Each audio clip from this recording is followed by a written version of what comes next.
Want to study in Germany? Then Excella is the best option. Admissions with scholarships available. Call 9881 96666. Lokesh drama company. ఇదేంటి కొత్త company పేరు అనుకుంటున్నారా? 100 రోజులైనా నారా లోకేష్ పాదయాత్రను పట్టించుకున్న వాడు లేడు. ఎల్లో మీడియా తప్ప మిగతా మీడియా పట్టించుకోవడం మానేసింది. మరి ఇప్పుడు ఏం చేయాలి? ఇదే ఆలోచన చేసింది లోకేష్ డ్రామా కంపెనీ. అందులో భాగమే ఇప్పుడు మీరు చూడబోయే వీడియో.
తల్లికి బొల్లి ఉంది అంటే బిడ్డకు చుక్క ఉంది అంటారు కదా.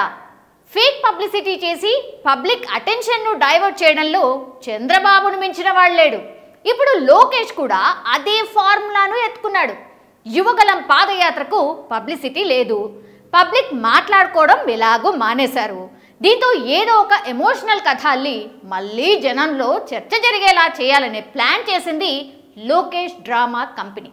అందుకే ఈ భుజం నొప్పి కాన్సెప్ట్ను తీసుకొచ్చింది అన్నది కొందరు రాజకీయ విమర్శకుల అభిప్రాయం. ఇందులో నిజం ఎంతుందో తెలియాలి మరి.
పూర్తయ్యేసరికి పార్టీ అనేక ఇబ్బందుల్లో పడిపోయింది.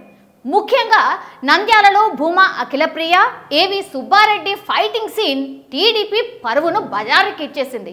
ఇలాంటి గ్రూప్ తగాదాలు లోకేష్ అడుగుపెట్టిన అన్ని చోట్ల ఉన్నాయి. వాటన్నిటినీ కంట్రోల్ చేయలేక అధినేత తల పట్టుకుంటున్నారు.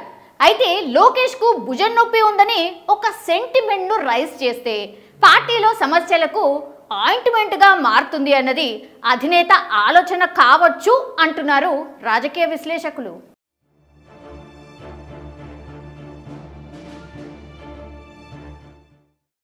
వంద రోజుల ఆటకే ఇన్ని నాటకాలైతే 400 రోజుల నాటికి ఇంకా ఎన్ని బూటకు ప్రచారాలు అన్నది ఇప్పుడు పబ్లిక్ నుంచి వస్తున్న ప్రశ్న. చూద్దాం ఏం జరుగుతుందో.